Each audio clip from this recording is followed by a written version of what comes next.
पुण्यात्माओं, श्री कृष्ण जी की लीला देख लो। श्री कृष्ण जी का अंत कैसे हुआ? एक पारधी ने शिकारी ने उनके पैर में विषाक्त तीर मारा, जिससे उनकी मृत्यु हुई। और श्री कृष्ण जी के सामने पूरा यादव को आपस में लड़के कति नष्ट हो गया था। और पूरा जीवन देख लो भगवान श्री कृष्ण जी का, कैसे कभी जरासिंह लड़ने आ रहा है, कभी मामा कंस दुश्मन बन गया, कभी शिशुपाल लड़ाई करने आ रहा है, कभी काल्यवन चढ़ाई कर रहा है। उनसे उन दुखों से दुखी होकर के भगवान मथुरा त्याग कर द्वारका में रहने लगा था। बहुत दूर जाकर वहां कोई ना पहुंचेगा झगड़ा करने वाला, और वहां भी कुल का नाश हो गया उनकी आंखों के सामने। तो इन भगवानों की कथा हमने घनी सुन रखी थी, इसके ऊपर कोई नो ऑब्जेक्शन था पूरे हिंदू समाज ने। और अब ये कथा है यथार्थ जो दास ने सुनाई, प्रभु की बताई हुई सृष्टि रचना।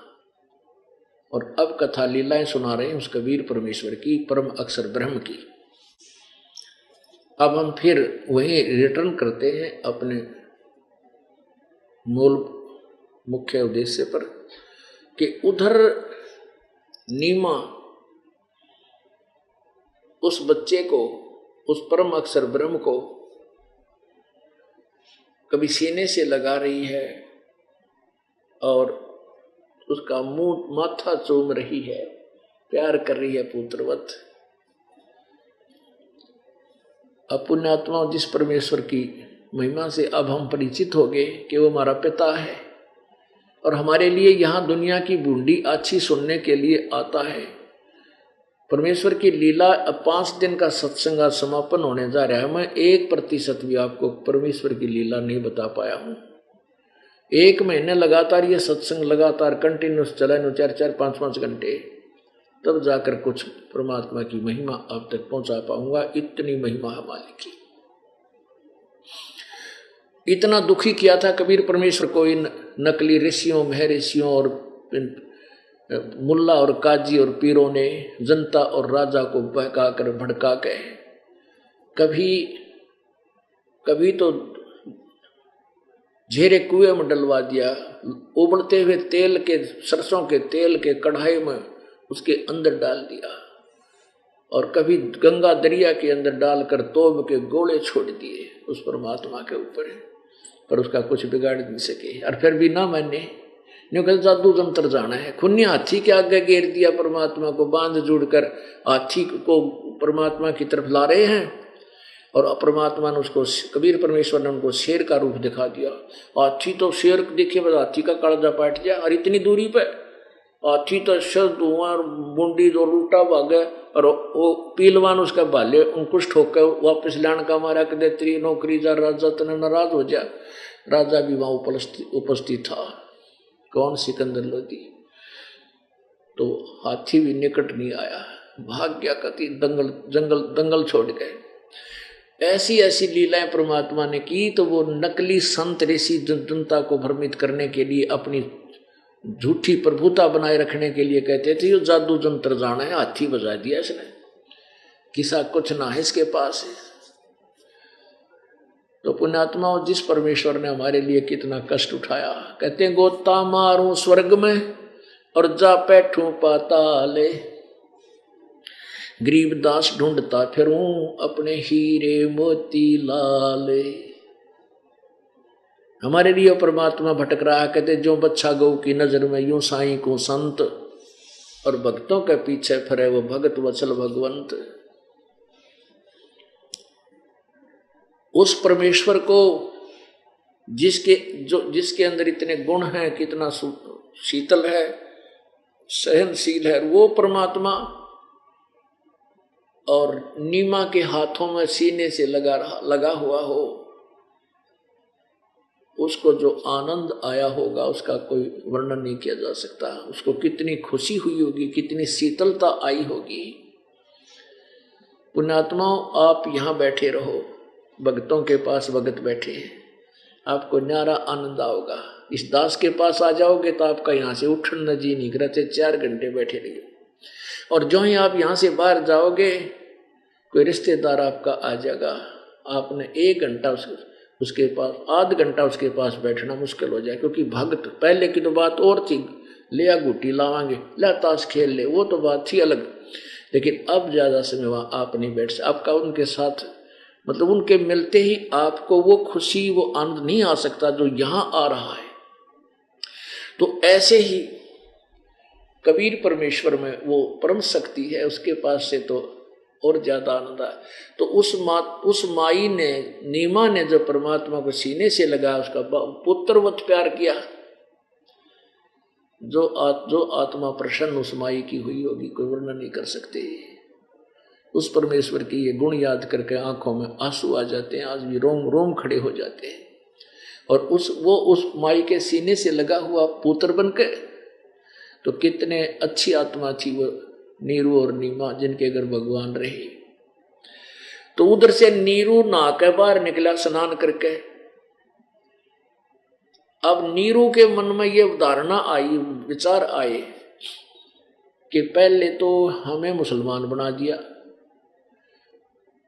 हमारा कोई साथी ना मुसलमानों से, विशेष लिंक हिंदू हमसे सब कट गए, हमारे से दूर हो गए। और अब यदि इस बालक को घर ले जावांगे, कोई पूछेगा कहाँ से लाए, हम कहेंगे कमल के फूल पर, किसी को विश्वास नहीं होगा और हमारी बेइज्जती करेंगे। झूठ कहेंगे, तुम झूठ बोलते हो, किसी का चुरा के लाए हो, वापस दे के आओ, बताओ किसका लाए हो, कहाँ किसका बताएंगे। और यहाँ ये मानेंगे नहीं, बच्चा भी ले लेंगे, लड़का भी छीन लेंगे, और हमें हो सकता है काशी से निकाल दें चोर समझ कर, बालक चोर समझ कर। उसने अपनी पत्नी से कहा कि भगवान हे नीमा, इस बच्चे को यहीं छोड़ दे, इसमें अपनी खैर है। नीमा बोली, जी इस बच्चे ने ना जाने मेरे ऊपर क्या जादू कर दिया, मेरा इसके अंदर इतना मोह हो गया, मैं इसको छोड़ नहीं सकती, मर सकती हूँ, मैं अपनी जान भी दे सकती हूँ, पर इस बच्चे को दूर नहीं कर सकती। नीरू ने उसको सारी कथा बताई कि हमारे साथ ये हो सकता है, देश निकाला भी मिल सकता है, तो छोड़ दे इस बच्चे ने, लड़के बच्चे को वहां छीन भी लेंगे हमारे से, सारी कथा बता दी। पर वो नहीं मानी, न बोली मैं इस बालक ने लेकर देश निकाला ले लूंगी, पर इस बच्चे को मैं छोड़ नहीं सकती।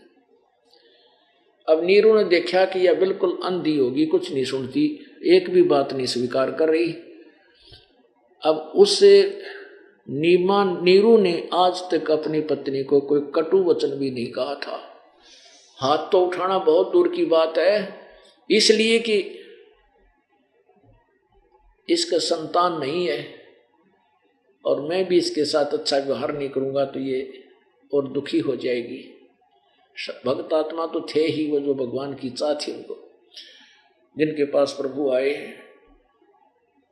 तो इसलिए उसने पहली बार अपनी पत्नी की को थोड़ा सा नाराज होकर बात कही कि तू नहीं मानती, कति अंधी होगी, कोई समाज नहीं देख रही है, और कहने लगा तेरा मैं थप्पड़ मारूंगा।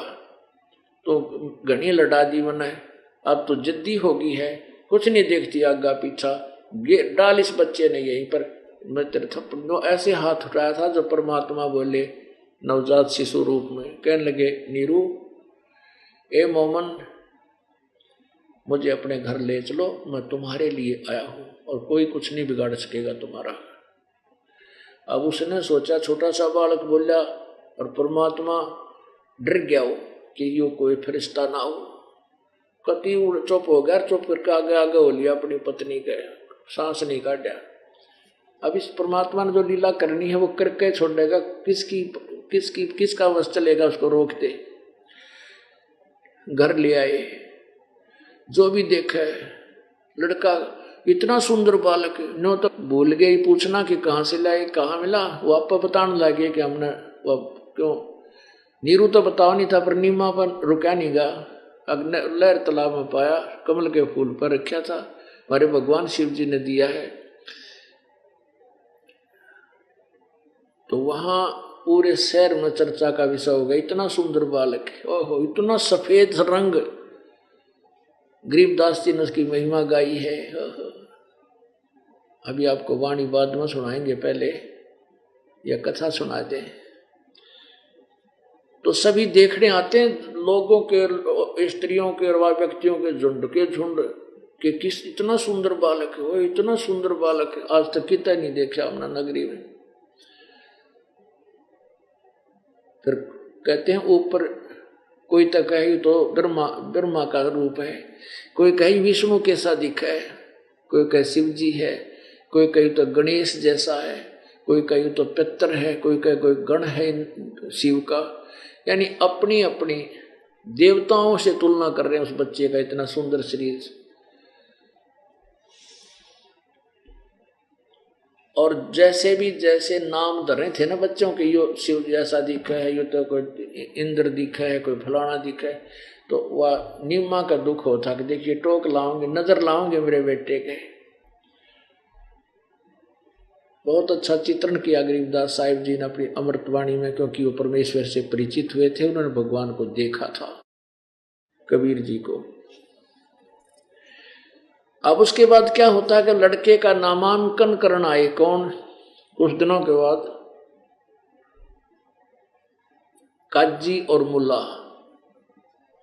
काजी आए कुरान ले धर लड़के का नाम, अक्सर अक्सर मैं फिरा धन कबीर बली जाऊं। अब काजी आए, कुरान शरीफ एक बुक है, जैसे अपनी गीता जी समझो रखी है यहाँ मेरे पास कुरान शरीफ भी, तो उसको ऐसे खोलते हैं, खोलते ही जो अक्सर पहले पृष्ठ पे आता है, क्योंकि उर्दू उल्टे लो तो चाल्या करे, तो पहली लाइन में पृष्ठ पर पहला ही अक्षर तो वो कबीर निकला।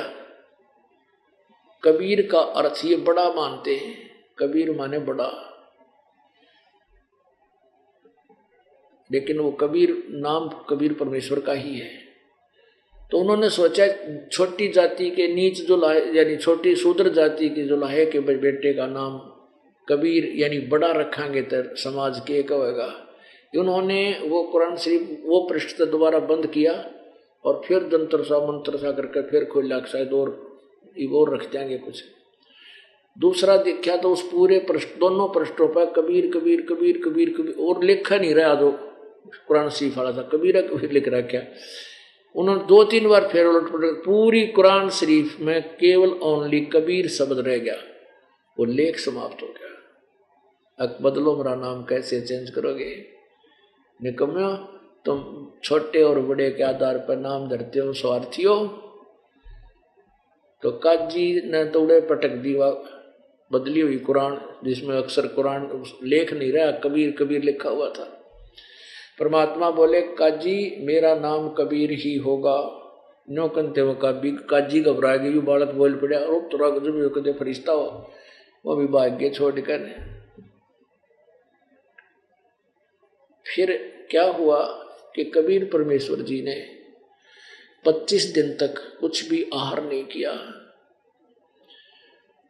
अब नीमा को चिंता होगी, ये भगवान यू बालक मरेगा, ना कुछ दूध पीता ना कुछ आहार करता, और रो रही है बुरी तरह। 25वें दिन तेने बेहाल कर लिया कि बेटा मरेगा, मैं भी साथ मरूंगी। ये भगवान शिव जी आपने खिलौना दिया था, छीन रहे हो इसको वापस, इससे अच्छा तो ना देते प्रभु, साथ मरूंगी इस बालक का, मैं जीवित नहीं रह सकती, इसमें ना जाने मेरी ममता क्यों इतनी बन गई। उधर से परमात्मा प्रेरणा से शिव जी भगवान अपने शिवपुरी से चला, शिवलोक से आकर के वहां ब्राह्मण ऋषि रूप बना करके नीरू नीमा की झोंपड़ी के सामने प्रकट हुए और कहा माई क्यों रो रही है, क्या बात है, क्या दुख है तुझे। नीमा बोली बाबा जी मेरे दुख न मत सुने ब्राह्मण, तू भी रोने लग जाएगा। अब नहीं फिर भी बताओ बेटी, कहते हैं अपना दुख दूसरे को बता दे कोई हल्का हो जाता है। काफी बार कहने से रोती रोते सबकते सबकते कहने लगी हमारे कोई संतान नहीं थी। एक दिन भगवान शिव जी से विशेष प्रार्थना की थी, भगवान शिव जी ने हमारी झोली में एक लाल दिया, लहर तारा पर कमल के फूल पर एक बालक मिला। अब ये बच्चा कुछ खाता नहीं ब्राह्मण, और ये मरेगा, ना ये पीता है ना दूध पीता है, और साथ मैं मरूंगी, अब मैं जी नहीं सकती। ऐसा बुरा हाल कर रखा, उसने भी आहार त्याग रखा। अब शिव जी बोले कि देखा वो बेटा कहाँ है तुम्हारा। अब लाई पालने में तो ठाक है, और उस ब्राह्मण के चरणों में रखना चाहा, शिव जी के चरणों में डालना चाहा, जो चरणों में डाल दूं। वो जो ही उसने चरणों में डाला, नीचे रखना चाहा, तो हाथों से उठ कर वो बालक और जमीन से 3.5 फुट ऊपर आसमान हवा में न्यू का न्यू स्थिर हो गया। तब शिव जी ने उस बालक को ऐसे ले लिया हाथों में। अब ये सब लीला वो नीरू व नीमा तो न्यू सोच रही थी ये ब्राह्मण कर रहा है, इसमें कोई जादू कसुता शक्तिशाली है, मेरा बेटा भी इतना ऊंचा ठा दिया इसने। अब परमात्मा की और शिव जी की नजर में नजर मिली।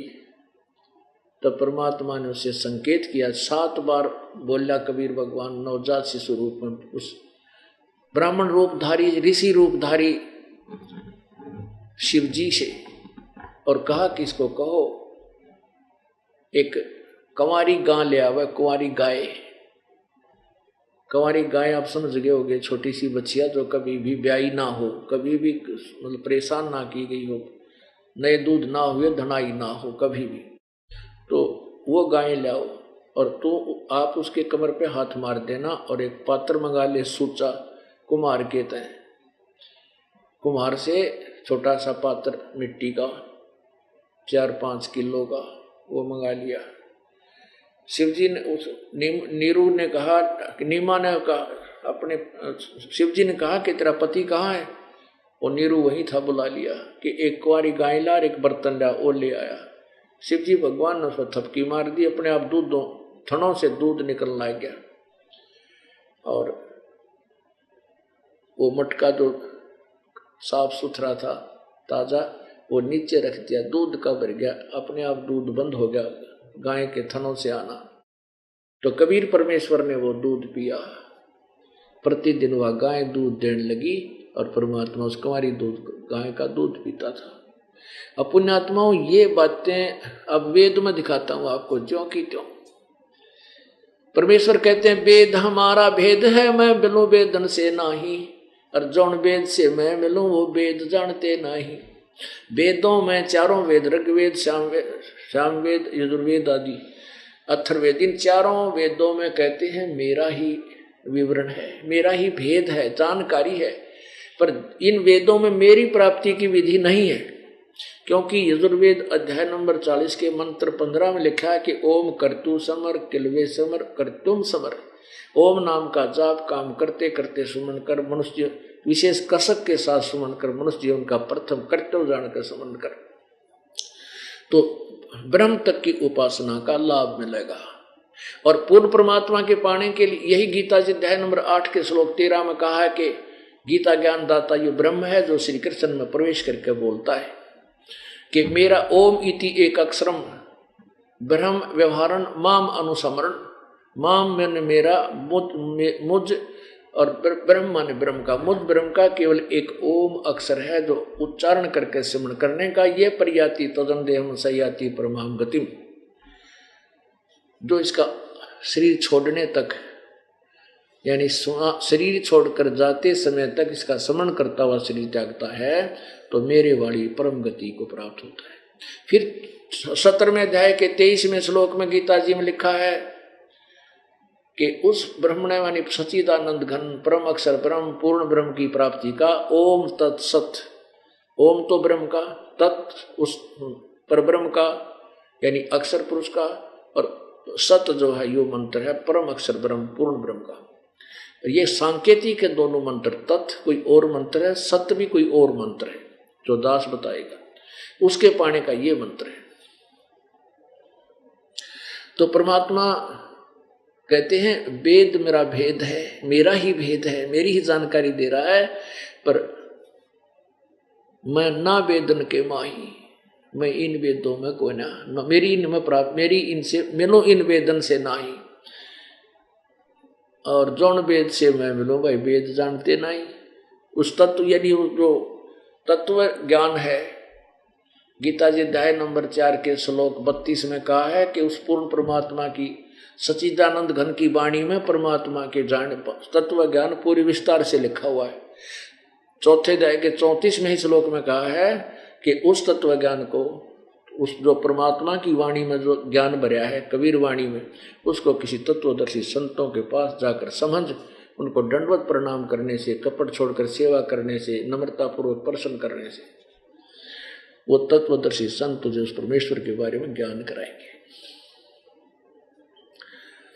अब आपको दिखाते हैं कि कबीर, जब भी परमात्मा कबीर जी इस यहाँ आते हैं और एक लीला करते हैं, उस समय वो कुंवारी गायें उसकी परवरिश करने की लीला होती है। देखिएगा, ऋग्वेद मंडल नंबर 9 और सूक्त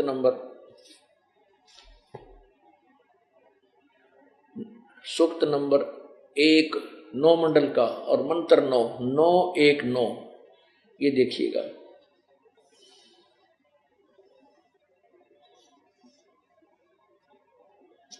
ये है ऋग्वेद मंडल नंबर 9 और 10 में सिद्धानंद सरस्वती लिखा है इसके ऊपर। यहाँ देखो,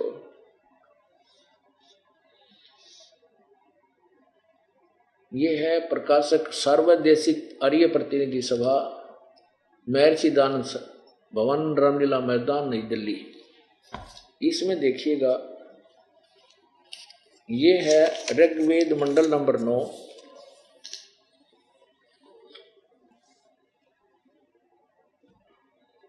ऋग्वेद मंडल नंबर 9 और सूक्त नंबर 1 और मंत्र नंबर 9। अभी इमं अधन्या उत शृणन्ति धेनम, धेनो माने गायें, शिशुम यानी मनुष्य का बालक रूप, मनुष्य का बच्चा, शिशु माने मनुष्य का बच्चा, सोम इंद्राय पातवे। इन्होंने क्या अनुवाद किया है, इमम माने उस, सोमम माने सोम स्वभाव वाले श्रद्धालु पुरुष को। सोम का अर्थ होता है अमर पुरुष, अमर पुरुष को।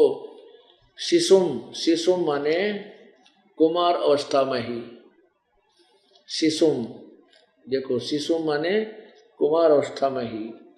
अभी, अभी माने सब प्रकार से, अधन्या माने अहिंसनीय, अहिंसनीय, धेनव माने गौएं।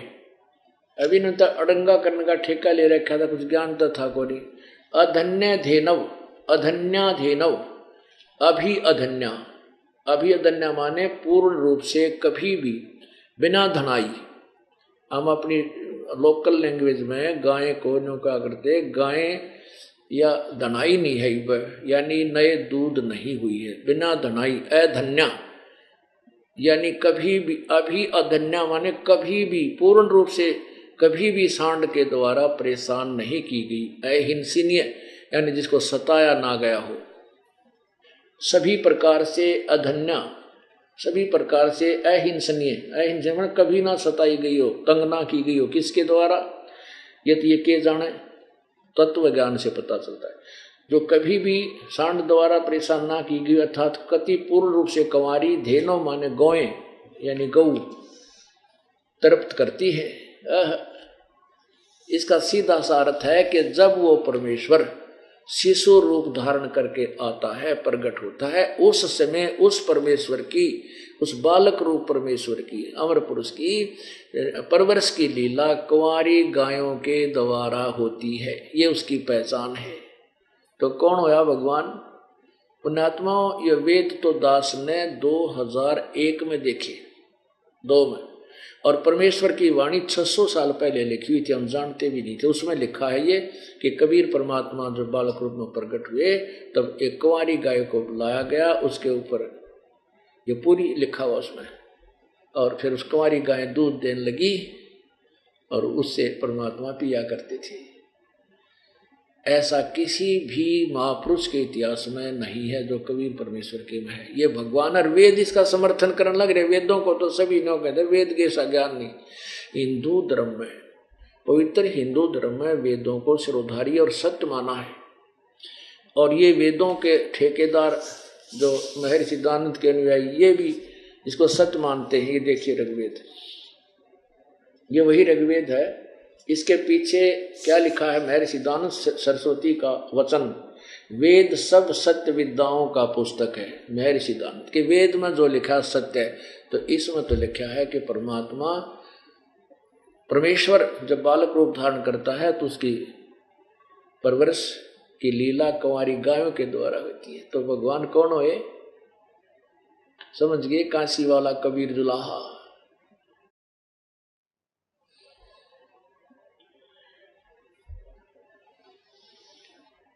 अब पुण्यात्माओं फिर आया टाइम सुन्नत करने का। ये मुसलमान भाई क्या करते हैं, मुसलमान की पहचान बनाते हैं बच्चे के लिंग की पेशाब इंद्री की आगे तक खाल काट देते हैं, उस कवर को काट देते हैं और कहते हैं भी वो मुसलमान बन गया या पहचान होगी। अब परमात्मा कबीर जी कहा करते थे, भाई तुमने लड़का तो बना दिया मुसलमान, बेटी का क्या बनाया फिर? बेटी तो इसी हिंदुआ की नो रहेगी, तुमने उसमें पहचान क्या करी? क्यों ड्रामा कर रहे हो? हम एक तुम एक पिता के मेरे बेटे हो, मेरी बेटियां हो, क्यों तुम काल के वश होकर के एक दूसरे के शत्रु बने हुए हो? तुम नहीं समझ पा रहे इसके जाल को। पर कौन सुने? ये स्वार्थी लोग ना सुन देते, जो ठेकेदार हो गए मजहबों के और सत्य से परिचित होकर भी जानबूझकर नहीं मानते कि तुम्हारी रोजी रोटी ना चली जाए। जनता के कल्याण से कोई लेन देन नहीं है।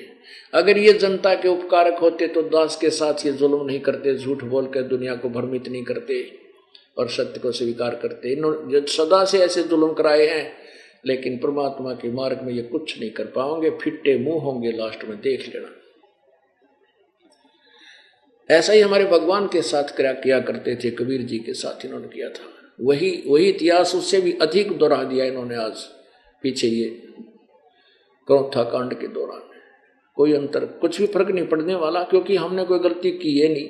हमारे तो हमें भी नहीं थी कि हमारा कुछ ये बिगाड़ सकेंगे, और कुछ नहीं बिगाड़ पाए, देख लेना। और ना ही ये कुछ कर सकेंगे।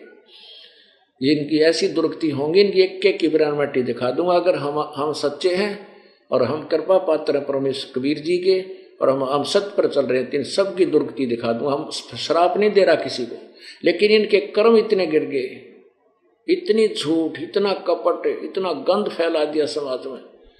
और पुण्यात्मा बहन बेटी भाइयों की आत्मा को रुआया इन्होंने, तो बहुत कष्ट, इनको दुख बहुत होगा, बहुत बिरानमटी दुर्गति होगी इन लोगों को। क्योंकि ये परमात्मा का नियम है। दास नहीं ना उनके कति महसूस भी ना करता कि वो तो अपने बालक थे, भौंक भाग कर चले गए, कर लिया उन्हें जो करना था, बकवाद। लेकिन समाज को सच्चाई थी, हम बतावाएंगे ना क्या थी कहानी वहां पर। तो इस प्रकार पुण्यात्माओं, अब कबीर जी को मुसलमान बनाने आए हुए, यानी भगवान ने तो हिंदू भेजा था, यही सिद्ध होया। फिर जब उसकी लिंग का पेशाब इंद्री की खाल काट के मुसलमान बना, तो भगवान ने तो बना के नहीं भेजा उसको। तो उसने, वो तो एक बच्चा बालक मनुष्य का भेजता है, उसका आगे जा करके हम कोई परिवर्तन करते हुए हम बनावटी हो गए। तुम एक आधा बालक को बना दो न, बगैर भगवान परमात्मा के तरीके से नहीं कर सकते, तो हम उसमें फिर क्यों फेरबदल करें? तो वो करना, परमात्मा यही नसीहत देना चाहते थे कबीर जी। अब क्या हुआ कि पूरा जब ये सुन्नत करते हैं तो सारे रिश्तेदार इकट्ठे हो जाते हैं, गली मोहल्ले के भी इकट्ठे हो जाते हैं, और एक नाई को बुलाते हैं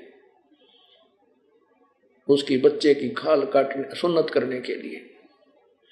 अब उस बच्चे को एकांत में रख देते हैं, पर्दा सा ला के। अब नाई गया और वहां सब इकट्ठे हो रहे।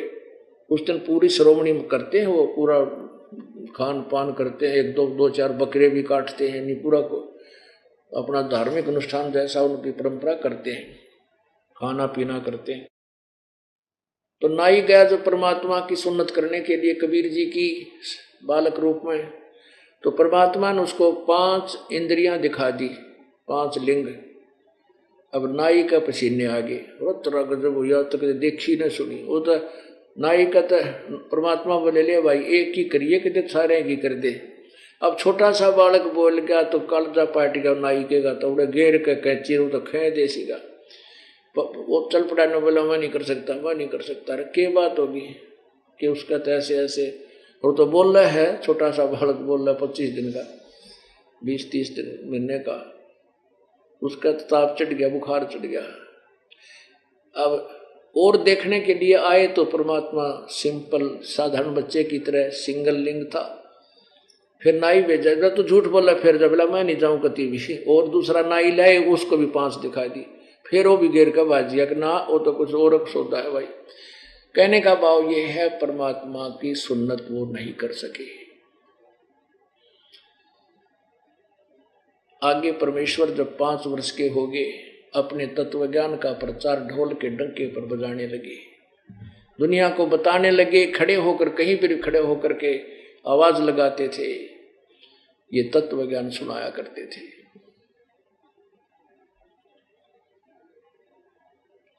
एक दिन जब परमात्मा 5 वर्ष के हुए, एक विवेकानंद नाम का एक ऋषि जो स्वामी रामानंद जी का शिष्य था और विष्णु जी का उपासक था, वो कहीं पर सत्संग कर रहा था जहां उसकी ड्यूटी ला रखी थी। रामानंद जी ने वहां प्रचार करा करता, प्रतिदिन उनके अक्षेत्र बांट रखे थे, 1400 ऋषियों के गांव नगर आसपास के अक्षेत्र उनको डिवाइड कर रखे थे। तो बनारस में वो सत्संग कर रहा था। कौन? रामानंद जी का शिष्य विवेकानंद।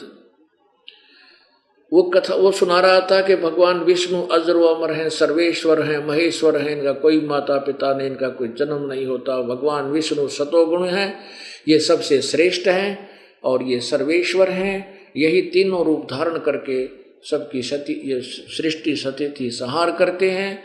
ये सर्वशक्तिमान है, अजरो अमर है, पूरी सृष्टि के रचनहार हैं। अब परमात्मा वो जो लोक वेद दंत कथाएं ने गाल बजाद्यान हो गए थे, लाखों वर्ष वही बोल रहे थे। और कबीर परमेश्वर जी वहां विद्यमान थे उस सत्संग में। जब सत्संग पूरा हो लिया, वो कथा उसने सुना ली, भगवान विष्णु पुराण की कथा सुनाई, समाप्त हुई तो परमात्मा खड़े हुए बालक रूप कबीर जी और कहा, स्वामी जी मेरी एक शंका है, क्या मैं समाधान करा सकता हूं?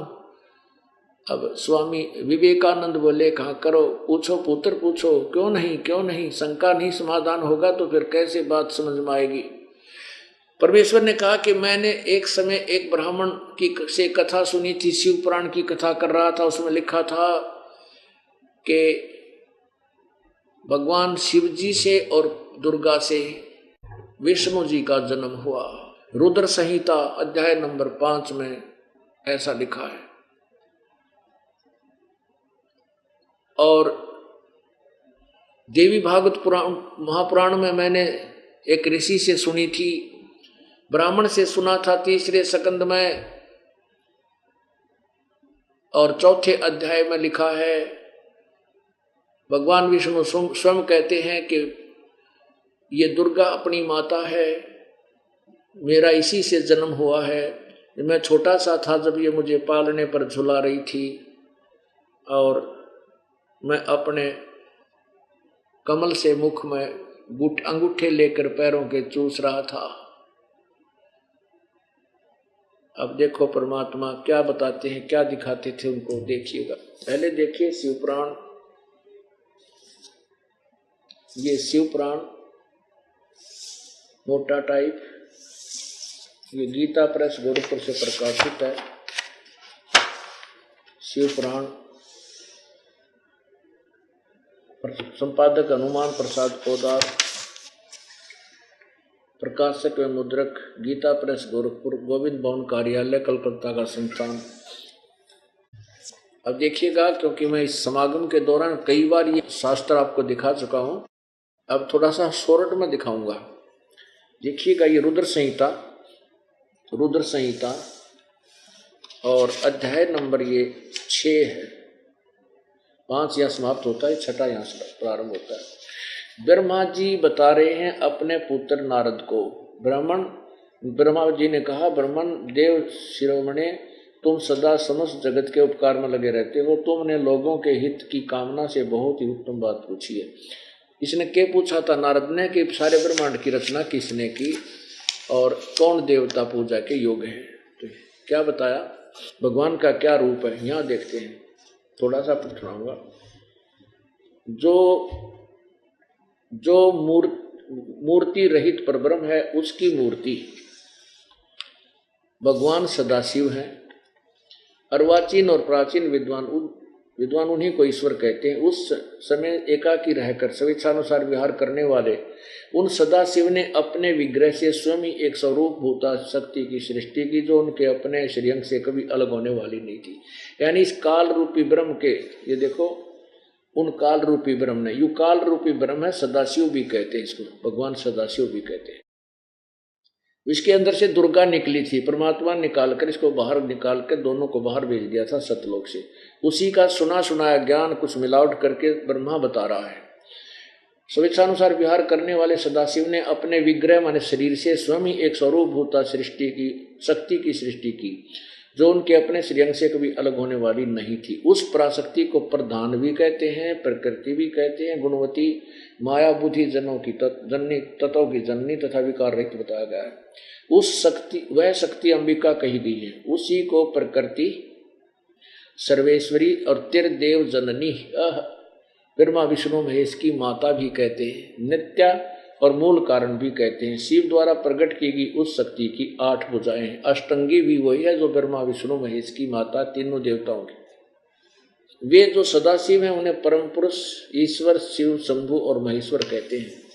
वे अपने सारे अंगों में भस्म रमाए रहते हैं। ये काल जो है शिवजी रूप धारण कर लेता है।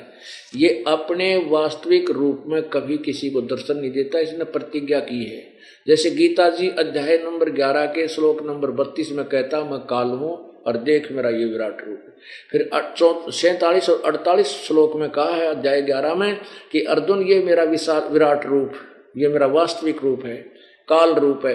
ये न तो किस तूने पहले देख, तेरे अतिरिक्त पहले देखा, ना कोई आगे देख सकता, ना कोई वेदों में वर्णित विधि से, ना किसी जप से, ना तप से, ना किसी क्रिया से कोई भी मेरी प्राप्ति नहीं कर सकता, मेरे दर्शन नहीं कर सकता इस मेरे वास्तविक फॉर्म में।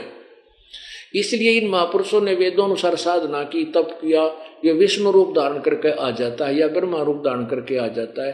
तो ये ऋषि लोग भ्रमित रहे कि ये ब्रह्मा विष्णु महेश जो देवता हैं ये सर्वस्वा है, यहाँ बिजली गिर गई इनकी पूजा शुरू होगी। ये वास्तविक शरीर में आ नहीं सकता, क्योंकि इसने कसम खा रखी कि सारे डर जा भाग जा, इसके पास कोई आवे को नहीं, ना फिर ये सृष्टि हो, इसने खान न आवे कितने। इसलिए इसने कपट से ये कहा, अपनी पत्नी से कहा कि मैं कसम खाता हूँ कि आज के बाद मैं किसी के सामने नहीं आऊँगा, गुप्त रूप से सारे काम मैं ही किया करूँगा, सबको भ्रमित रखूँगा। वे अपने सारे अंगों पर बसाम रमाए रहते हैं। उन काल रूपी ब्रह्म ने एक ही समय शक्ति के साथ, शक्ति माने दुर्गा, नाथ नहीं है, 7 शब्द है, शिवलोक नामक क्षेत्र का निर्माण किया। उस जो वे प्रिया और प्रियतम, शक्ति और शिव, यानी वो पति पत्नी रूप में दुर्गा और काल, वे परमानंद रूप हैं, स्वरूप हैं, उस मनोरम क्षेत्र में नित्य निवास करते हैं। काशीपुरी परमानंदी रूपणी है मुने शिव और शिवा ने, यानी काल और दुर्गा ने प्रलय काल में भी कभी उस क्षेत्र को अपने सानिध्य से मुक्त नहीं किया है। देव से एक समय आनंद मन में रमण करते हुए शिवा और शिव के मन में यह इच्छा हुई कि किसी दूसरे पुरुष की सृष्टि करनी चाहिए, जिस पर यह सृष्टि का संचालन महान भार रखकर हम दोनों केवल काशी में रहकर स्वेच्छानुसार विचरें और निर्वाण धारण करें। ऐसा निश्चय करके शक्ति सहित सर्वव्यापी परमेश्वर शिव ने अपने वाम भाग के 10वें अंग पर शक्ति सहित दुर्गा के साथ सीधा सरत पति पत्नी गुहार से किया, और वहां से एक बच्चे का जन्म हुआ। वहां एक अमृत मल दिया, फिर तो वहां से एक पुरुष प्रकट हुआ, उसका नाम क्या रखा। अब काल का शिव ये काल रूपी शिव कहता है। शिव ने कहा, वत्स बेटा, व्यापक होने के कारण तुम्हारा विष्णु नाम विख्यात हुआ। अब सिद्ध हो गया कि दुर्गा और इस काल रूपी ब्रह्म काल से सदाशिव से विष्णु का जन्म हुआ, और तुमको इनके माता पिता को नहीं, थरा गजब हो। और इसी प्रकार ब्रह्मा की उत्पत्ति देखिएगा। 6वां अध्याय समाप्त हुआ, 7वां है ये। ब्रह्मा जी कहते हैं देव से तत्पश्चात कल्याणकारी परमेश्वर शाम सदाशिव ने पूर्व प्रयत्न करके मुझे अपने दाहिने अंग से उत्पन्न किया। अब इसी प्रकार दुर्गा जैसे विष्णु की उत्पत्ति की, ऐसे ही इस ब्रह्मा की का जन्म की उत्पत्ति की, शिव और दुर्गा से इसका जन्म हुआ। अब पुण्यात्माओं, अब उस परमेश्वर ने कहा, जब कबीर जी ने उस ऋषि विवेकानंद से ये कहा, पूछा कि आप कह रहे अजर अमर इनके माता पिता को ना, ये देख इसके माता पिता रहे, देख ले खोल कर ऋषि जी। अब शिव पुराण के साथ रखे थे, उसने देखा, परमात्मा ने अध्याय भी बता दिया था, लेकिन अपने बेइज्जती, उन्होंने समाज से कोई लेना देना कोई नहीं, ठेकेदारों ने इन्हें तक समाज जाओ बाढ़ में, अपनी नौका ने झंडा पूरा रहना चाहिए झूठ का, और प्रभु बने रहे, रोजी रोटी चलती रहे, कोई बेइज्जती ना हो जाए। अब के बेइज्जती थी, कह दे भाई सचमुच इसमें तो ऐसा लिखा, मुझे पता नहीं था। महान आत्मा उसको कहते हैं जो सच्चाई स्वीकार कर ले और सत्य को देख कर नहीं मानता, वो पामर प्राणी होता है, दुष्ट आत्मा होते हैं। आंखों देख कर उसने पढ़ा, कहता नहीं झूठ बोल रखी है, ऐसा कुछ नहीं, क्योंकि संस्कृत में वो लिखे हुए थे, और संस्कृत के और ब्राह्मण पढ़ सके थे, दूसरा पढ़ नहीं सकता था। इसलिए बात को छुपाकर कहने लगा, झूठा है, कपटी है, कौन है तू? अब पता तो लग गया वही तो बात न मार, इसने तो तेरे जो है रोजी रोटी पर लात मार दी। घबरा गया, डर गया। कौन है तू? कहाँ से पढ़ी तूने ये पुराण? किस, क्या तू संस्कृत जानता है? परमात्मा बोले, मैं कह रहा हूं कि मैंने तो सुनी थी, जैसे आपने सुनाई है, भी ब्रह्मा विष्णु महेश अजर है, एक ऋषि सुनाओ था। अब उसने बेरा था, अगर ऋषि ब्राह्मण तो बेरा को ना, इसमें क्या लिख रखा है किसी को नहीं मालूम, और ना वो बता सकते, ना उन्हें बेरा, वो तो बात पहले बात खुल लेती। तो कहने का तू संस्कृत पढ़ा है क्या? वो कहना जी 5 वर्ष का बच्चा मैं के संस्कृत पढ़ू था। कौन है तू? क्या जात? परमात्मा ने वैष्णो साधु जैसा वेशभूषा बना रखी थी, तिलक ला रखा, कड़ में कंठी टांग रखी। कहने क्या क्या तूने उपदेश ले रखा है? हाँ जी। किससे? कौन है तेरा गुरु? कि जो तेरा गुरु वही मेरा गुरु। परमात्मा बोले, जो तेरा गुरु वही मेरा गुरु। कौन, क्या जाति है तेरी? अब परमात्मा कबीर जी तो बोल नहीं पाए, दूसरे जो ब्राह्मण और श्रोता वहां बैठे थे वो कहने लगे, ये उसका नीरू का लड़का है, नीरू का पुत्र जो कहीं से मिला था इनको, वो है कबीर, नाम है इसका, धानक का, जुल्हाय का बेटा है।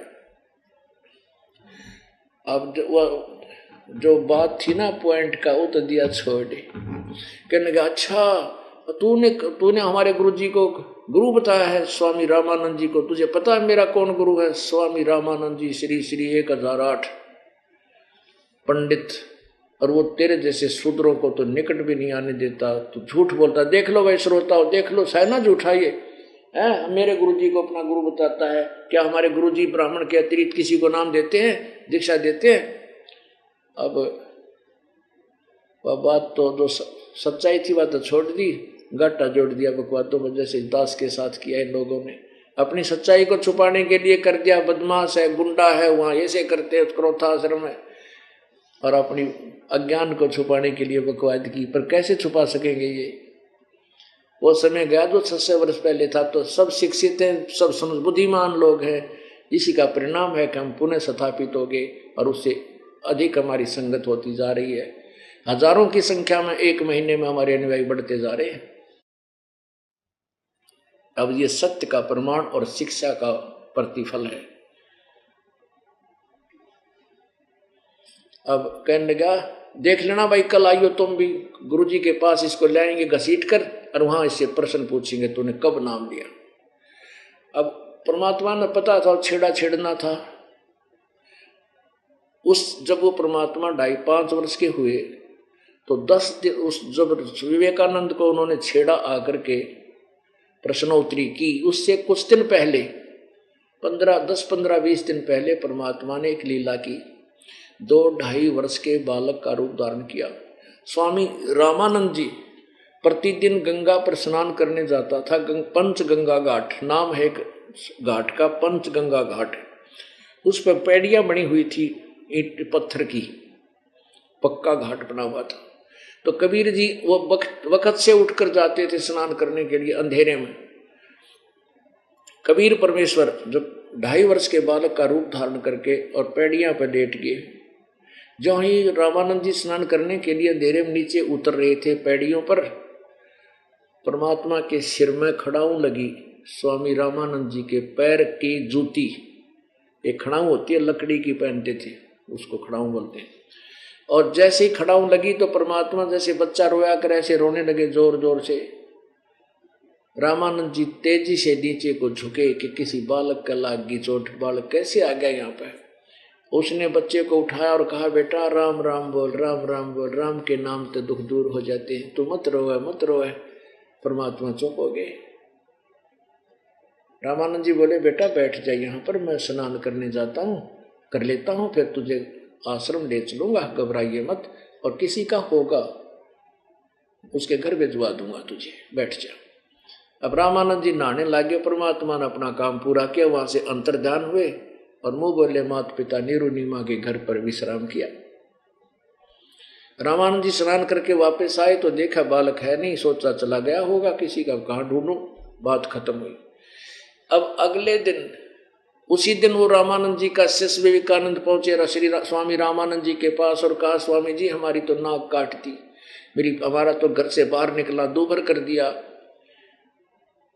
रामानंद जी ने कहा, क्या कारण है बच्चा? कि एक नीच दुल्हाए का बेटा, एक शूद्र का पुत्र, नीरू का पुत्र कबीर 5 वर्ष का बालक है, और उसने परमात्मा वैष्णव साधु का रूप बना रखा, तिलक लगा रखा, कहता मैंने रामानंद जी से नाम दे रखा, आपका नाम लेता है। ये भगवान, हुआ तो सभा में नाक काट ली उसने मेरी, हमारी तो बेइज्जती कर दी। सबने कहे तुम्हारे गुरुजी शूद्र को नाम देने लगे क्या, तो शूद्रों को शिष्य बनाने लगे क्या, ब्राह्मण खत्म हो गए क्या, मतलब खूब नमक मेरे छिड़क दिया। रामानंद जी ने कहते हैं देखो मृग कूदा कर न उछला, उसको लाओ पकड़ के, कल देखना उसकी कैसी सामत करता हूं, तुम्हारे सामने पोल खोल दूंगा।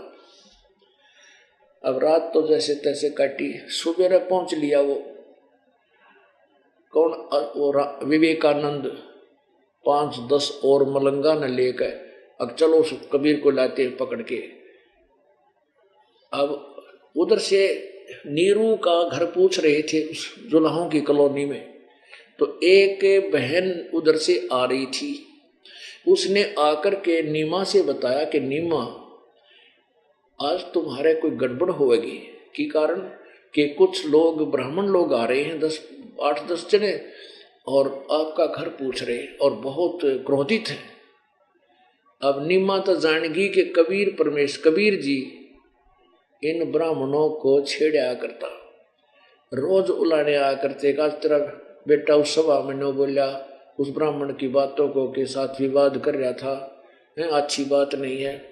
तो उसने, नीमा ने सोच लिया कि आज भी यो की तब पंगा पाक आया है कल, और ये तो ज्यादा ही आगे को बात ना बिगड़ जाए, मेरे बेटे ने मार पीट ना दे। उस कबीर जी को उठाया, सो रहा था, सुबह सुबह अपनी झोंपड़ी के अंदर से निकाल के और कहा, बेटा तू बोलिए ना, वो ब्राह्मण है गणे, और लगता है तेने किसी को छेड़छाड़ किया है, और बेटा इनको मत कुछ कहा करिए, गणे निकम्मे आदमी है, तुझे मार देंगे। बेटा मैं फिर कहाँ जाऊंगी, मुश्किल से तू मिला है मेरे को, मुश्किल से तो भगवान ने मुझे दिया है। तो नौकर पीछे झोंपड़ी के पीछे लेटा करके ऊपर गुदड़गा बागेर दिया, बिछोने बिछाने पट्टे पराने। अब बोलिए ना बेटा इतना वो जान यहाँ से। अब वो आगे इतने वो माँ ने छुपाया इतने वो आ लिया लाठी लेकर, कहने लगे कहाँ है वो तेरा कबीर, कहाँ है वो तेरा बेटा।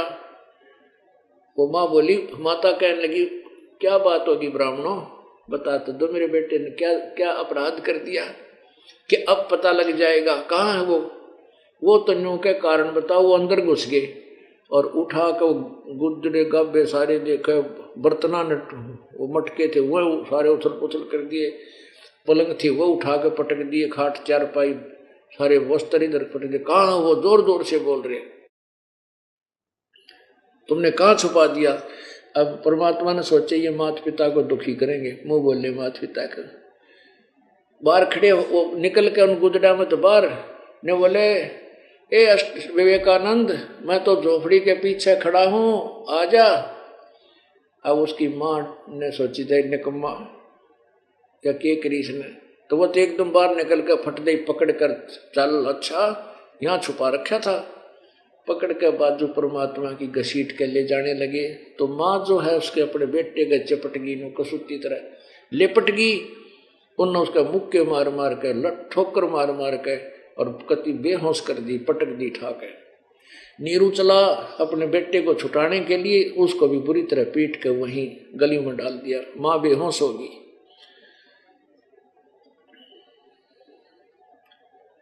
अब वहां ले गए, उस रामानंद ऋषि के सामने जाके खड़ा कर दिया कि ये आ गया है स्वामी जी, वो दुल्हे का पुत्र जो आपको बदनाम करता था। रामानंद जी ने अपनी कुटिया के सामने पर्दा ला लिया कि मैं तो इनकी शक्ल भी नहीं देखता, शूद्र जाति वालों की, हम ब्राह्मण हैं, उच्च जाति के हैं, जगत गुरु हैं। अब रामानंद झोपड़ी के अंदर, परमात्मा बाहर खड़े 5 वर्ष की उम्र में। अब उन दोनों का गुरु और शिष्य का संवाद होता है। आपको थोड़ी सी अमृतवाणी सुनाऊंगा, उसमें ज्यादा आनंद आएगा। आडा पर्दा लाए करे रामानंद बूझनते। आडा पर्दा ला के रामानंद बूझे, क्या पूछता है? दास गरीब कुलंग छवि अदर ढाक कूदंत। जैसे मर्ग कूदा करे ना अंदर झोपड़ी में, गुस्से में आके ऐसे प्रश्न उत्तर कर रहा। एक दो चेला भीतर भी बैठे, उसका दिखाने खातिर मैं तो बिल्कुल भी नहीं नाम दिया। आडा पर्दा लाए कर रामानंद बूझनते। दास गरीब कुलंग छवि अदर ढाक कूदंत। कुरंग छवि यानी मर्ग की तरह कूदा, कुरंग। जो बोला, रामानंद कहता कौन जात कौन पंथ है, कौन जात कुल पंथ है, कौन तुम्हारा नाम। दास गरीब आधीन गति, फिर बोलत है बलि जाऊं मैं।